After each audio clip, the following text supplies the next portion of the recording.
Hello friends, welcome back to martial art and fitness. आज की video हम जानेंगे काता के बारे में। काता का ओरिजिन कैसे हुआ, इसका मतलब क्या है और ऐसे क्या कारण थे जिसके कारण काता को डेवलप करना पड़ा। और साथ में मैं आपको बताऊंगा 5 स्टेप्स जो आपको फॉलो करने हैं काता को प्रैक्टिस करते वक्त।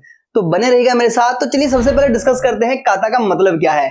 काता का मतलब है स्पेसिफिक मूवमेंट, कुछ ऐसी मूवमेंट जिसमें आपको बताया गया है कि भैया आपने पहले ये मूवमेंट करनी है, दूसरी मूवमेंट ये करनी है, तीसरी मूवमेंट ये करनी है। तो ये प्री डिटरमाइंड मूवमेंट है जो आपको बार बार प्रैक्टिस करनी होती है। इतने बार प्रैक्टिस करनी होती है कि आपके माइंड को नहीं, आपकी बॉडी को ही याद हो जाए कि जब कोई अटैक आएगा तो तब आपने कौन सा ब्लॉक करके कौन सा अटैक करना है। तो चलिए अब जानते हैं जो काता है उसकी डेवलपमेंट की जरूरत क्या पड़ी और क्या ये सच में इतना डेडलिस्ट है जितना हमें बताया जाता है। जैसा कि मैंने आपको लास्ट में बताया था कि जापान ने ओकिनावा पे कब्जा कर लिया था और कब्जा करने के बाद जो ओकिनावंस थे उनमें बहुत से अत्याचार किए जाते थे। तो जब 1609 में ओकिनावा पे हमला किया गया तो जो जापानीज वुमेन थी उनकी वैल्यू कम हो गई। इवन की जो समुराई वॉरियर्स थी उनको भी मान सम्मान मिलना बंद हो गया, वो सिर्फ एक स्लेव की तरह बन के रह गई। ये जापानीज वुमेन जिन्होंने अपने घर बचाए थे जब इनके हस्बैंड नहीं होते थे तो ये प्रोटेक्ट करती थी अपने घरों को, अब इनका सम्मान नहीं किया जाता था। वुमेन अकेले में ट्रेवल नहीं कर सकती थी, वो अपने पति के साथ रूम भी शेयर नहीं कर सकती थी, उसको गुलामों की तरह रखा जाता। तो अब जरा अनुमान लगाइए एक ऐसा देश यहाँ पर जो जापानीज वुमेन है उसी देश की वुमेन्स है उनके साथ इतना गंदा व्यवहार किया जाता था, तो वहां पर जो ओकिनावंस थे उनका क्या हाल होता होगा। और उस टाइम कहा जाता था कि अगर कोई समुराई ओकिनावंस से कोई क्वेश्चन पूछता है और ओकिनावंस उसका रिस्पांस नहीं करता तो समुराई इसको इंसल्ट मानता था और इसी के साथ उस ओकिनावन का गला काट दिया जाता था। तो अगर किसी को जापानीज लैंग्वेज नहीं आती थी तो उसको अपने गले में पट्टा पहनना पड़ता था जिसपे लिखा होता था नॉन जापानीज, ताकि ऐसा ना हो कि कोई समुराई उससे क्वेश्चन पूछे और लैंग्वेज बैरियर के कारण अगर वो आंसर ना दे पाए तो ऐसा ना हो कि उसको अपनी जान गंवानी पड़े। और जो समुराई वॉरियर थे उनकी सैलरी भी कोई बहुत ज्यादा नहीं थी, इसलिए वो किसी भी फार्मर के पास जाके उसे खाना मांग लेते थे, उसे रहने की जगह मांग लेते थे। इवन की जो फार्मर्स की लेडीज है उनका रेप कर देते थे और उस टाइम रेप की कोई पेनल्टी भी नहीं थी। जो समुराई थे वो अपनी शक्तियों का गलत इस्तेमाल कर रहे थे। अब ये बहुत बड़ी प्रॉब्लम थी ओकिनावंस के लिए। अब देखिए कोई भी अपनी इज्जत और जान तो नहीं गुवाएगा, तो उन्होंने कोई ना कोई उनको चीज ढूंढनी थी। अब जो मार्शल आर्ट है वो प्रैक्टिस कर नहीं सकते थे क्योंकि जो जापानीज गवर्नमेंट है उन्होंने मार्शल आर्ट की प्रैक्टिस पे रोक लगाई थी और वेपन ये रख नहीं सकते थे क्योंकि वेपन भी बैन थे। तो ये बहुत बड़ी प्रॉब्लम थी ओकिनावंस के लिए कि वो सर्वाइव कैसे करें।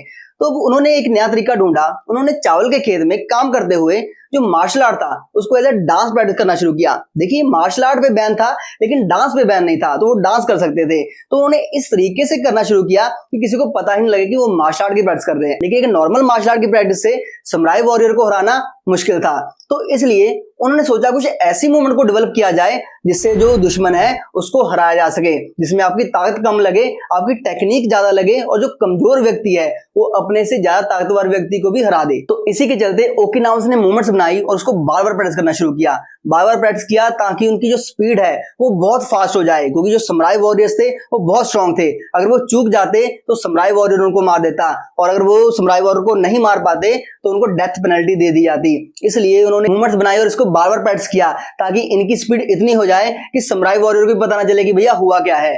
यहाँ पर आपको सुनने में लग सकता है कि जो ओकिनावंस थे उन्होंने ये काता समुराई वॉरियर को मारने के लिए बनाया, लेकिन ऐसा नहीं है। ये काता उन्होंने खुद को बचाने के लिए बनाया। ऐसा नहीं है कि वो समुराई वॉरियर को देख के ही मार देते थे, लेकिन जब समुराई वॉरियर उन पे अटैक करता था, उनको मारने की कोशिश करता था, तब ये काता का यूज करते थे और समुराई को मार देते थे। तो देखा आपने कितनी अमेजिंग हिस्ट्री है काता के डेवलपमेंट के पीछे। लेकिन आजकल जो काता है वो एज ए स्पोर्ट्स प्रैक्टिस किया जाता है कि आपने कुछ मूवमेंट्स कर ली, आपको काता याद हो गया तो आप बेल्ट का टेस्ट दे दोगे और उससे आपको बेल्ट मिल जाएंगी, काम खत्म। लेकिन उस टाइम देखिए ये काता करने का कितना प्राइम पर्पस था, जान बचाना। अपनी जान बचाने के लिए कुछ ऐसी मूवमेंट डेवलप की जो सामने वाले को खत्म कर सकती हैं। तो अब बताने जा रहा हूं 5 स्टेप जो आपने काता को प्रैक्टिस करते वक्त फॉलो करने हैं। तो पहला स्टेप है कि दुश्मन के क्लोज जाना। जैसे ही आप दुश्मन के करीब जाओगे तो जो उसका हिटिंग एरिया है वो खत्म हो जाएगा।